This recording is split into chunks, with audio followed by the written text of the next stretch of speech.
guys, it's Wendy, and I'm here with another episode on Wendy and Tech. And we have a great guest in the building today, Terrail Hearn. I'm super excited to have him here today. I'm happy he can grace us with his presence. So I'm going ahead and give him the mic to introduce himself to you guys. Thank you, Wendy. I'm happy to be on.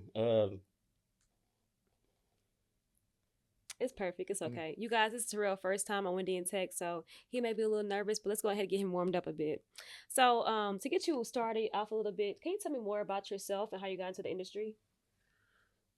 Yeah, so my sister started off in tech. She broke into tech like during the pandemic, and I saw her like take off like that, and I said, "Why not?" So I took a boot camp. Well, I did prior research, and I Mm-hmm. learned so much on my own. Um, then I enrolled into a boot camp. In the boot camp, everything I was learning, I was like, "Oh, I did this on my own." Prior, so I was kind of upset about that. But I ended up getting my security plus, Mm-hmm. and then um, after that, I basically just put myself out there. I just kept applying and um, reaching out to people on LinkedIn and speaking to people within my company.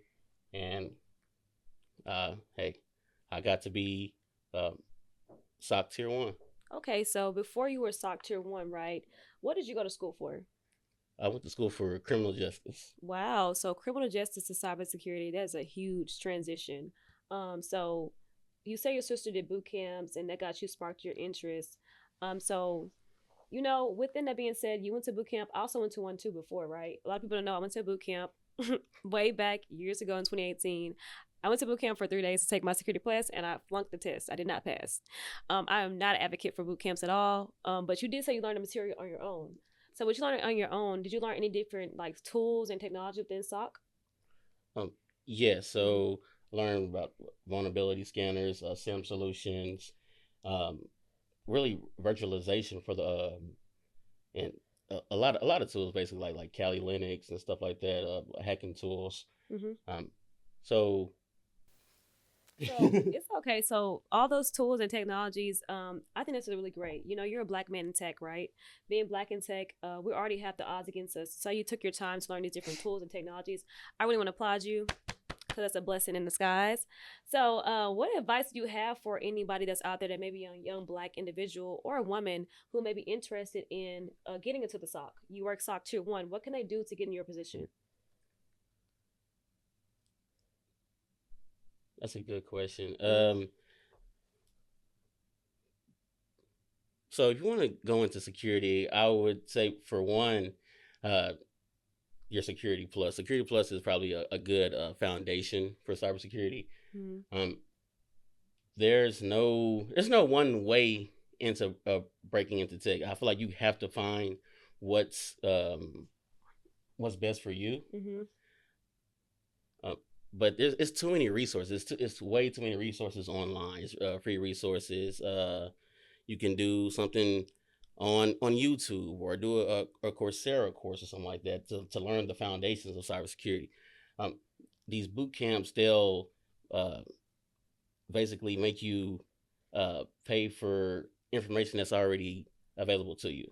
Right. And sometimes that is true. I mean, I guess sometimes boot camps do have a good way of getting you knowledge if you're not used to the topic or the subject. So that's it. That is good to put out there.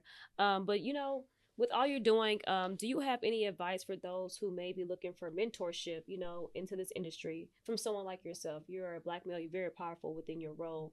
Could you be a mentor to someone or give them advice on how to get good mentorship? Uh, Definitely. I advocate for mentorship. I really felt like when I was coming up in the field that it wasn't a space for me, or I just felt uncomfortable. I mean, there's not too many people like us Mm-hmm. in these companies, and to reach back and actually help people, um, I think that's some great work to do. That's remarkable. And you guys may not know, but Terrell's actually from Dallas and he currently lives within the Beaumont area where I'm from, Beaumont, Texas area, 409 stand up. He's also now a father, you know. So I'm really congratulations on your new baby, by the way. He's so Thank you. beautiful. He's a gorgeous, handsome little guy. So with your son coming up too in the new industry and everything, what role would you have for your son, you know, as he gets older and technology advances and we see different things in cybersecurity? What can you give to advice to your son, you know, when he's like maybe like 15 years old and he's interested in the tech, what can you give him to go off of to get in this industry? To give him an advantage, Mm-hmm. um, I would say um, learn as much as you can. Like, is in it's so it can take you anywhere. It's so many avenues within tech. So like you got network security, you have cloud computing. It's too many things, faucets you can get into.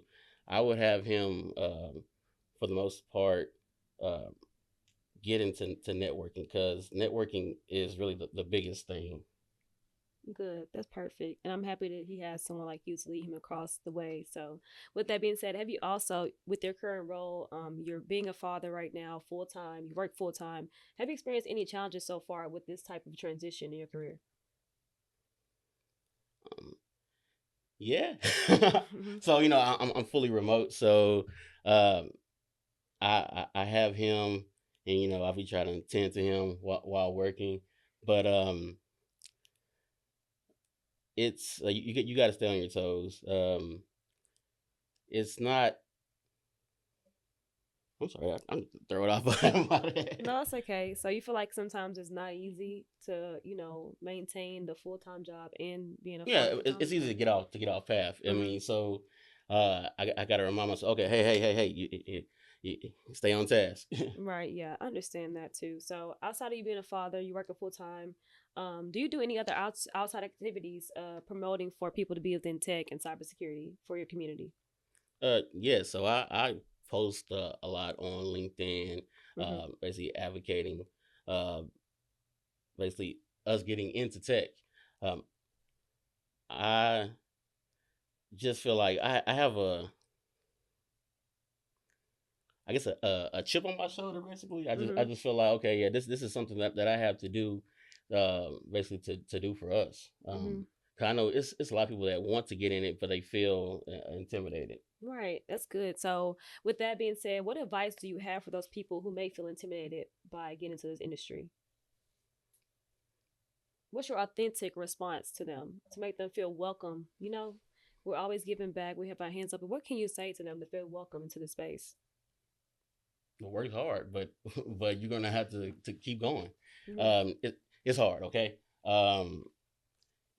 but you have to stay passionate about it. And that's what has to fuel you.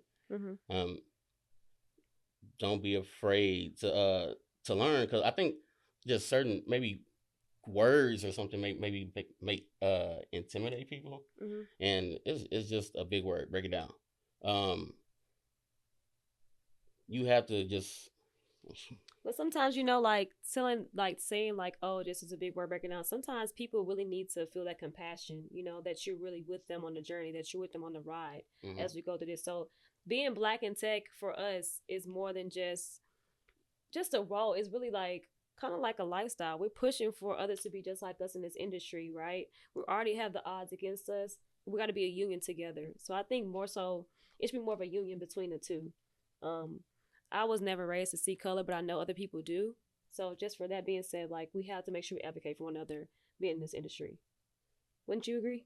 um, yeah, and um, in meetings and things like that too. I feel like you feel differences, but I feel like they have to make a platform for us to, I guess, I don't know. Honestly, really just sometimes you feel uncomfortable basically talking to maybe management or something like that because I mean they talk about certain things. It's a culture divide, but um I think with culture divide, you do have to have the advocacy to stand up for yourself and be able to be confident in the way you are in the room. So like this is really important to me. You know, it's Black History Month. There's so many different type of really impactful Black people that are across the board within engineering, cybersecurity, technology, and those leaders, they stand up, they stand out because they're always advocating for the next generation. So that's very important to have within cybersecurity and for yourself. Until you work in the SOC, that's like a really important job. It's very difficult working tier one SOC. So I do appreciate all the work you do for us, being the brains and operations of the computers.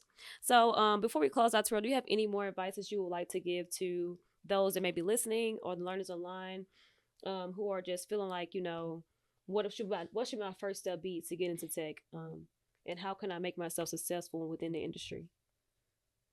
Um, know what you want to do. There's, like I said, it's a lot of avenues, but for cybersecurity, in special, like I said, your security plus is maybe the cake, but it's not a cert game.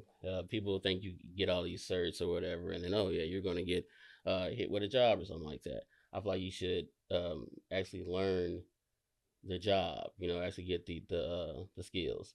And when I say hands-on skills, like okay, we'll build your own lab. You know, like get your own uh, build you virtual machines and actually simulate the the things. Today, thank you for coming out and answering these questions for me and having the listeners listen to some authentic responses from yourself. And I appreciate you being here. Thank you guys. It's now close out for Wendy and Tech.